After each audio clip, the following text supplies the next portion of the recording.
बिस्मिल्लाहिर्रहमानिर्रहीम। अस्सलाम वालेकुम व्यूअर्स।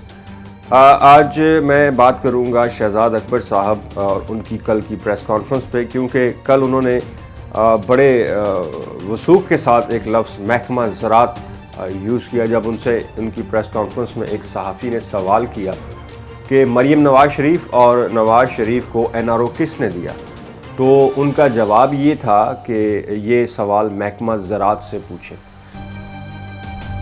ये बता दें कि अगर इमरान खान शरीफ फैमिली को NRO नहीं दे रहा तो फिर इनको ये दो बड़े NRO दिए किसने? आज को उनको ये तो सच बता दें। एक सवाल, बाकी जो दूसरा आपका सवाल है वो महकमा ज़राअत से रब्ता करें। आखिरी क्वेश्चन भी। अच्छा, आप मानेंगे?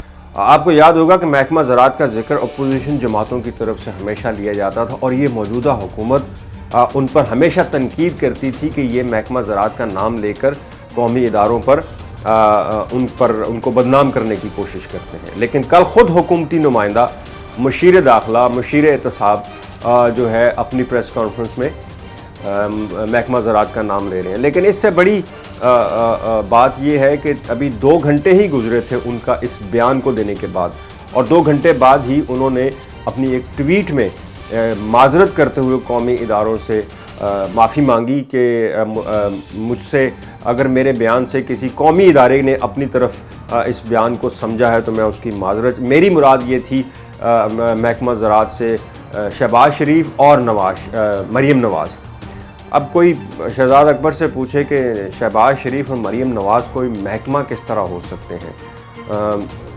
इसके अलावा व्यूअर्स, आजकल फिर नवाज़ शरीफ की लंदन से तस्वीरें जारी होना शुरू हो गई हैं सोशल मीडिया पे। 2-3 दिन से, बल्कि पिछले एक हफ़्ते से रोज़ाना हर दूसरे दिन एक नई तस्वीर आ जाती है और उसके बाद हुकूमती नुमाइंदों, ख़ासकर शहबाज गिल साहब, वो हमेशा ताक में बैठे होते हैं कि कब कोई तस्वीर आए और वो एक शोला बयानी वाली ट्वीट बयान जारी करें, और वो सबसे पहले ट्वीट करते हैं। आप हमेशा नोट कीजिएगा, जब भी नवाज़ शरीफ की तस्वीर आती है कोई भी किसी लंदन के किसी मुकाम से, तो शहबाज गिल साहब की ट्वीट सबसे पहले आती है।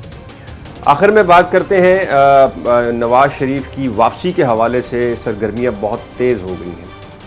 इस हुकूमत का अलमिया ये रहा पिछले 2 साल में कि जब भी कोई इशू खड़ा होता है, जब कोई ब्लंडर इनसे होता है, तो उसको छुपाने के लिए एक इशू क्रिएट किया जाता है। और ख़ासकर खान साहब के पास एक बहुत बड़ा जो कह लें कि पैडल ये है कि जब भी कोई उन पे कोई मुश्किल वक्त आता है या उन पे कोई तनकीद ज़्यादा हो जाए तो वो नवाज़ शरीफ की वापसी या नवाज़ शरीफ के बारे में बयान देना शुरू कर देते हैं, या मुस्लिम लीग नून के बारे में एग्रेसिव बयानात आना शुरू हो जाते हैं। नवाज़ शरीफ की अभी की वापसी के जो बयानात हैं वो भी कुछ इस तरह है कि बताया जा रहा है कि महंगाई की शरह में जिस हद तक इजाफा हो चुका है, और ख़ासकर आज जो एक नया स्टेटमेंट सामने आया है कि दवाइयों की कीमत में 10% इजाफा मज़ीद करने का जो है फ़ैसला कर लिया गया है। और ये भी आपको बता दूं कि इससे पहले पिछले 1.5 साल के दौरान बाज़ दवाइयों में 400% तक इजाफा हो चुका है। गरीब आदमी की पहुंच से तो ये दवाइयाँ जो हैं, खैर वो तो आटा चीनी और दालें भी अब दूर होती जा रही हैं, लेकिन दवाइयाँ ख़ासकर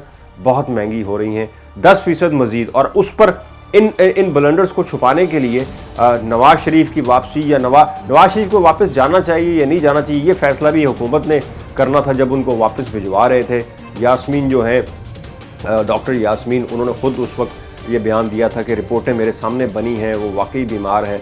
अब हुकूमत ये कहती है कि जी वो रिपोर्टें भी गलत थी, जाली थी, एक जाली प्रोपेगेंडा था। लेकिन ये एक तवील बहस हो जाएगी कि इन्होंने भिजवाया ख़ुद और अब मांगते लोगों से हैं कि आप उनको अब वापस लेके आएँ, उनकी रिपोर्ट्स जमा रही। हालांकि उनकी रिपोर्ट्स जो हैं वो भी कहा जा रहा है कि हाई कोर्ट में बवक्त जमा करवा दी गई थी। हुकूमत इस वक्त एक मुश्किल मरहले से गुजर रही है और बताया ये जा रहा है कि अगले 2-3 महीने उन पर काफ़ी कठिन होंगे। इसीलिए इन 2-3 महीनों के टारगेट को अचीव करने के लिए और अपनी कारकर्दगी बेहतर बनाने के लिए कभी लेफ़्ट कभी राइट पर तीर छोड़े जा रहे हैं कि शायद कोई ऐसा तीर हो जो निशाने पर बैठ जाए और उनकी जो इस वक्त जो उन पर जो दाग लग रहे हैं वो किसी तरह से पीछे चले जाए। लेकिन फ़िलहाल कारकर्दगी, पिछले 2 साल की कारकर्दगी देखते हुए ये लगता नहीं है कि ये इस बार अगले 2-3 महीने में भी कुछ संभाल पाएंगे। शुक्रिया।